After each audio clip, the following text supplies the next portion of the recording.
Marcy. How's it going? Great. How are you today? Great. This would be fun.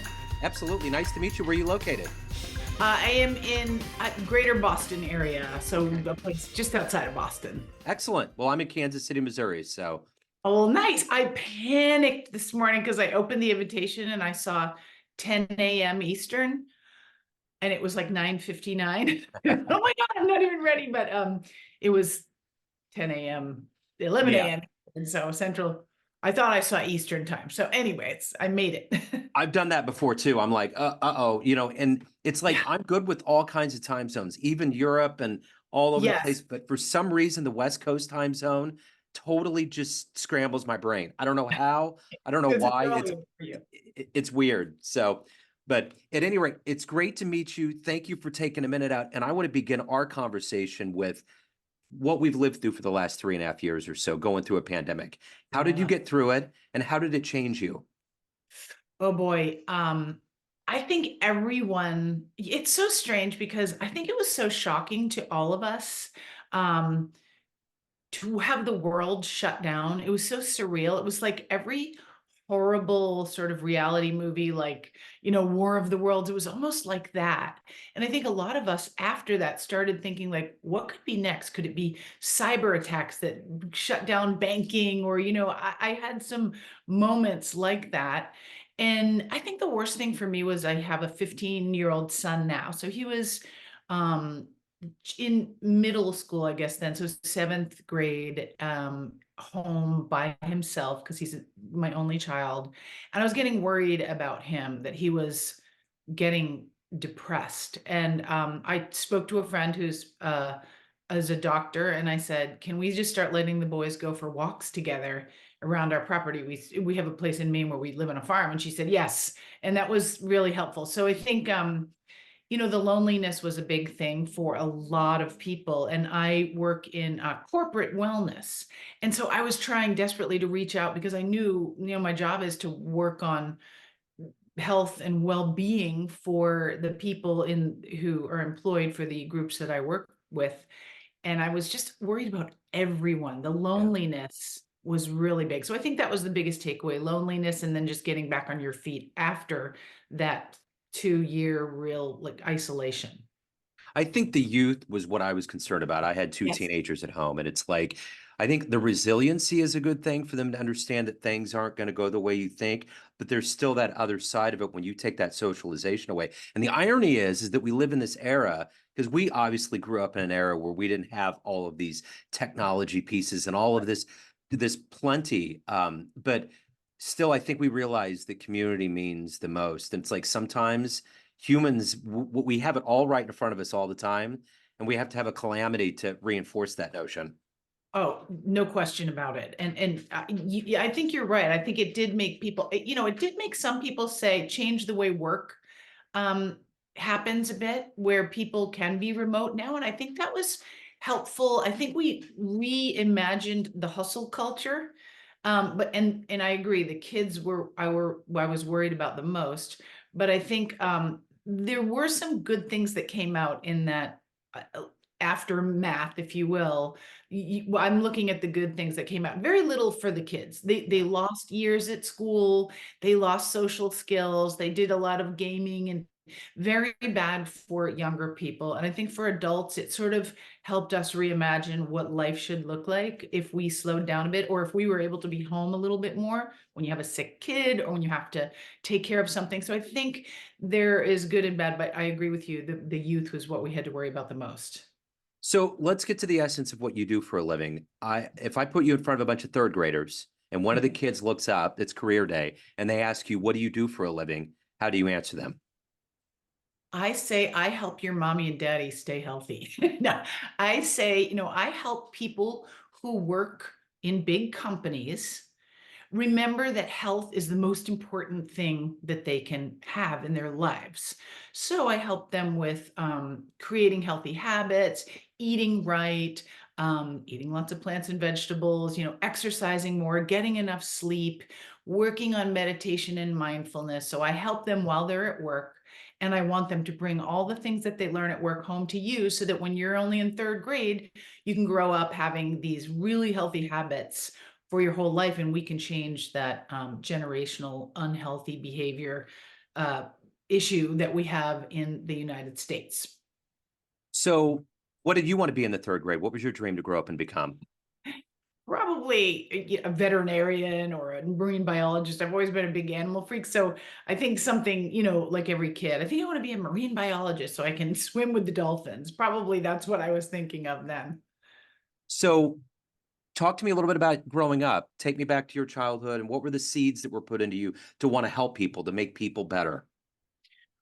Well, I was always healthy and fit. I didn't have a healthy family. So I wanted to be healthy and fit. And it was a way, like exercise was always a way for me to sort of escape some of the things, everyone has their traumas growing up. My parents had some issues. So I think just taking care of my health, I don't know why. I think it was almost a higher being that made me sort of worry about taking care of myself and not worry, but focus on taking care of myself and my health. And then as got older, I really loved helping people get healthy, develop healthy habits, get fit, lose weight. That is a real passion of mine. It still is. So it started probably with self-care, and then I wanted to share that with others. So, talk to me a little bit about who's been a hero for you? Who's been kind of a role model? No, first and foremost, my sister Elise, she's the reason I got into corporate wellness. She was diagnosed with a brain tumor when she was 40, and brain tumors are unbelievably difficult.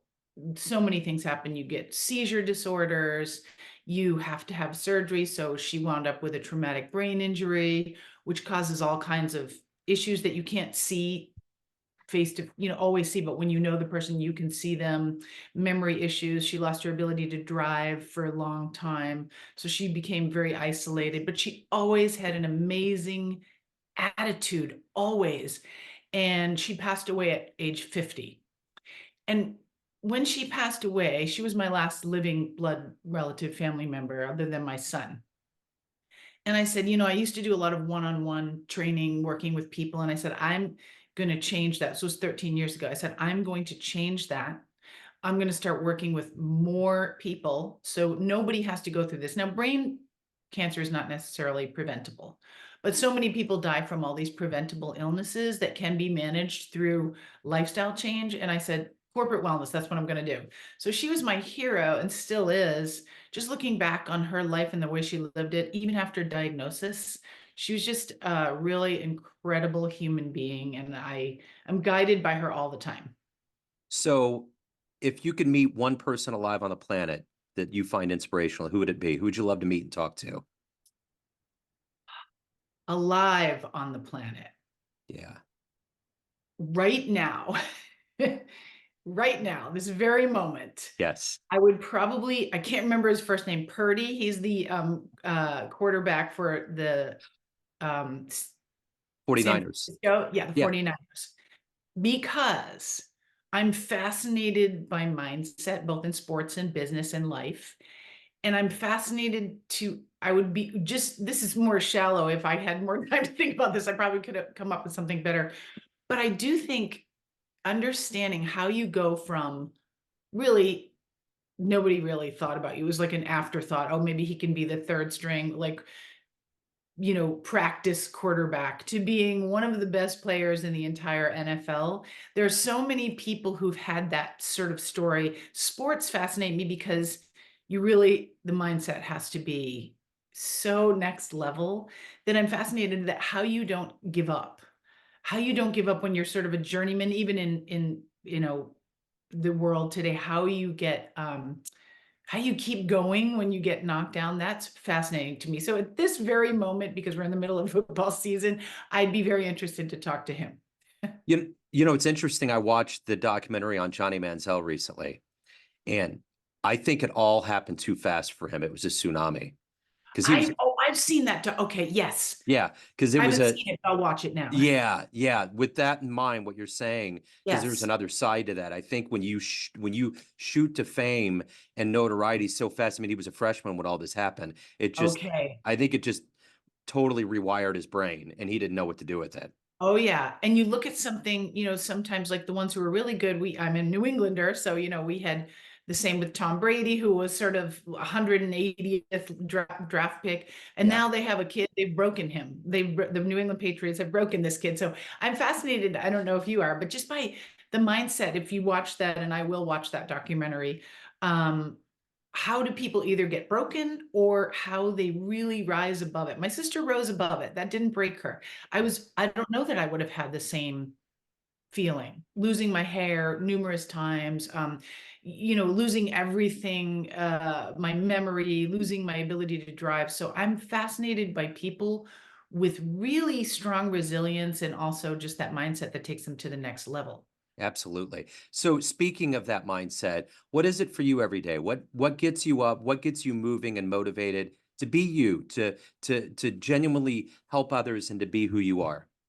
Well, I'll tell you a story. This is one of my favorite stories. When I first started working in corporate wellness 13 years ago, corporate wellness, you are allowed to, everyone in an organization is allowed to take the programs. But 13 years ago, it was sort of weird. It was fairly new, these big corporate wellness programs. And I was working for a big city.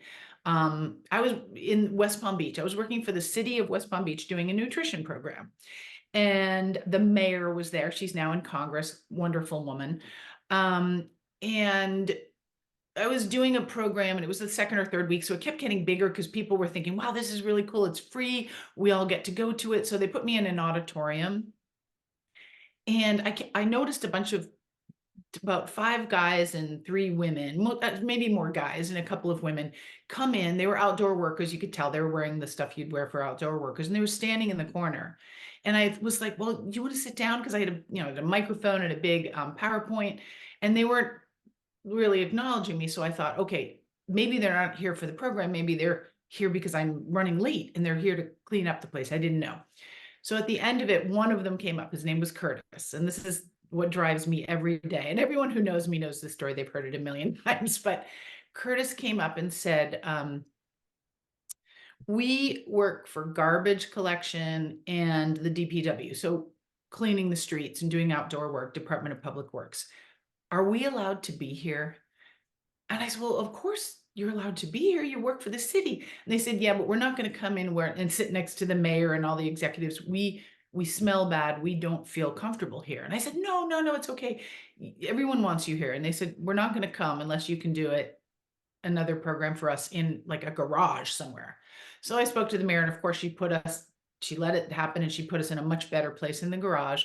And it was absolutely transformational for all of the people. And Curtis was the one who had diabetes. He had an injury on his foot that wouldn't heal, which in diabetes world, you're going to lose your foot or your leg or die.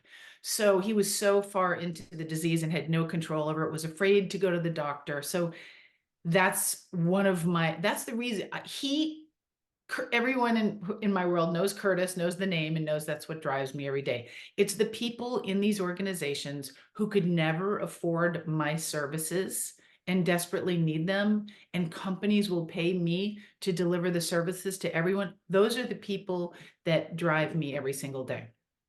So that's probably the answer to my next question. What's been your best success story? One that always stands out. I have a lot, but that's one because Yeah. he changed his life. And another is so I create when I go into an organization and start a wellness program for them, I create wellness teams, ambassadors, people who are in a department and who can get everybody else excited about wellness. And one of the women who was my wellness ambassador a long time ago needed to lose, she said, 100 pounds. She was morbidly obese. She wanted to be a wellness ambassador. And I said, absolutely. Because if you're doing it, people are going to say, oh, she's doing it. I can do it. And I want to be in her group because she's not a marathon runner. So I'm not going to do hey, let's go out and exercise after work together. I can't keep up with them. I can't do a yoga program because I can't touch my toes. I'm going to follow her. She I saw her a year. I used to go in often, but she was never there when I was there. But I spoke to her via email often and sometimes on the phone. And when I saw her the next time, she had lost the 100 pounds, not in the first year, but it took her about 2 years. She's never looked back. She has a group of followers that are she may as well be their guru, other, she may as well be the wellness director for her company. And because of her success, other people have had so much success. And so she taught me to create wellness ambassadors out of people from with every level of fitness, with every interest, and really create cohesive teams where everybody feels included. So, as somebody that's an expert on wellness, when you look at like company corporate cultures, what is the number one thing that somebody can do to just begin the process of change that like, you see? Yeah. Seriously, I every time someone comes into a wellness program that I create, I talk about setting the goals, but they're not smart goals, that the smart goals. They're purpose-driven goals. So if I were talking to somebody who was maybe in their 50s and was overweight, and I would start talking about what is the purpose? Or they say sometimes they come to me and say, "Oh, I want to lose weight for a wedding." Well, I always say that's a reason, not a purpose. My purpose is I had a child later in life. My purpose is I need to be around for him. He has no other family members on my side. I have to be healthy. I have to be able to run around with him. I don't want him to be embarrassed when he sees me because I'm hurting or sore, or I had a very serious back injury. I need to make sure that I can walk and move fluidly. I need to be healthy. I need to feel good. When you're drinking too much or eating too much, or you don't feel right. You don't feel good. You get brain fog, you get overweight, you get aches and pains. Then you start on medications. So people get, when they're in their 60s or 70s, sometimes they'll go to the doctor and they have 15 medications. So I say to them, find your purpose for wellness. Find your purpose first. Then we'll work on those micro habits and those daily habits that we stack on each other that will keep you healthy and well for the rest of your life. But first, you got to really find not a reason I need to lose 20 pounds for my high school reunion, the purpose, what's really deep inside, and it almost makes you cry when you think about it. That's how I have everybody start a wellness program. But it almost seems like I know when I made those decisions to be healthier, I kept thinking about the 90-day principle, the whole idea of it becoming a habit. And Yes, that was key. the micro habits are important, but when I start them, I usually start them on this week. Yeah. I can exchange all of my sugary beverages for water 5 days. I don't make them, eventually they cut out all sugary beverages because it's just a waste of calories and really horrible on your body. But little micro habits that they build on and build on and build on. This week, I can concentrate on sleep hygiene and I give them all the science behind why proper sleep can help you maintain health. And if you don't have proper sleep, it can help you gain weight and have heart issues and blood pressure issues. So micro habits, small changes that add up over time. Just like you said, 90 days, but most of the habits are lifetime. So Yeah. once you get it for 90 days, you will probably keep it, and never forget that you're going to mess up, but don't let it stop you. Just, okay, so it's the holidays. I Yeah. went to a holiday party and I drank everything in sight and I ate the entire buffet. So, okay, just get back on track the next day. Micro Yeah. habits are very, very important. So you're right. The 90-day thing is great. Yeah, yeah. So let's go. Let's say you have a dream tonight. You run into the 20-year-old version of you, and you could give that version of you a piece of advice based on the wisdom you've gained in your life so far. What advice would you dispense on that young version? I would say bet on yourself, to anyone, and myself included. Bet on me, because we've all worked for people and we've thought, like, well, maybe some people love their jobs. I fully believe I'm unemployable at this point. I have to work for myself. So I would say bet on me. I've been an entrepreneur almost my an entire adult life. And I was, when you're younger, you're full of angst. I was, at least. I was nervous all the time, and even though my businesses were successful, I was always nervous about losing them or crashing and burning. So I would say to myself, just bet on yourself. Tiny losses you'll overcome them, and they'll become learning experiences, and you'll gain from them. So aside from, your personal life, when you look professionally, what are you the proudest of that you've done? Um, I'm very proud of maintaining that entrepreneurial journey for my entire adult life. And I'm very proud of the fact that to date I've worked with 150,000 employees and counting. My goal is a million. And like I said, with corporate wellness, I'm allowed to work with people who bus drivers and the people who are really underpaid, because that's just our society, who really need what I do and other wellness professionals do. That's what I'm the most proud of. That's really what drives me and I'm proud of. And I think my biggest success is just the fact that I'm still, I guess people still want me to work in their organizations, and, that I'm still having success. So everyone out there has a perception of you, family, friends, clients, colleagues, that you run the show. What's your perception of you? Who do you think you are? Um, It's so funny because if I could turn this little camera around, you'd see a lot of chaos because I have 7,000 people that I work with right now. So this is what I think all of us have that. Like you see this and you turn it around and it's like there's a towel over my window because there's too much sun coming Yeah, in over here, which I'm getting away from now. Um, I think I'm a lot of chaos. I have an ADD brain, so there's like a tornado going on in there all the time. And I think other people who really get to know me, I teach students how to get into corporate wellness. So those people, they think I've got it all together at first. And then they realize, like, no, I'm a mess. And, in a hopefully they find it charming. yeah. But, we all have this perception of us in front of other people. And then behind the scenes, I think listen, there are some obsessive compulsive, keep it neat, everything's in line. People like me, I think there are a lot of us that this is what it looks like here, and the other Right. side is a mess. And I'm fine with that now. I used to be embarrassed about it. Now I'm fine with it. Yeah, that comes with age. I think it's that whole idea of social media, like Facebook. Everybody's all sparkly, but if you Yes. like pulled the curtain back, it's another story. No, exactly. I Yeah, try not to put that kind of crazy persona out there. I mean, I think the people who really know us really know us. yeah. And if you see me as a random person, I have a million random people on Facebook because they friend you for whatever reason. But the people who really know me know I would say I'm a controlled tornado. If there can be such a thing. That's an Yeah. oxymoron, I suppose, but a bit. My dad used to always say that about me. He was like, "You're like a tornado. You just come in here, there's like a paper that's flying up in the air and you're gone." That's Oh, he was that's like, so funny. Well, see, we were meant to meet. I get it. I totally get it. Kindred So spirits, tornado that's people. right. That's right. So if anyone out there wants to reach out, they want to learn more, have any questions, find out more about you, where can they go?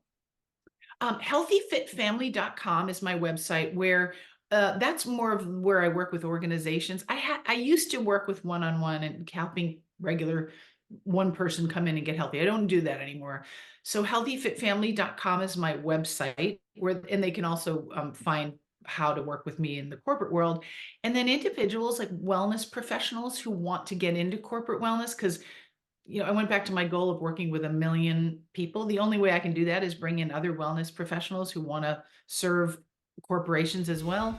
They can, the best way to find me, because I'm a terrible emailer, is on my Facebook group called Corporate Coaches Collaborative. They can just ask to join and they'll be in there. And I give tons of information about how to get into corporate wellness. Wonderful. Marcy, thank you so much for your story. Thank you for Thank your time. I thank appreciate you it. so much for having me. Absolutely. My pleasure.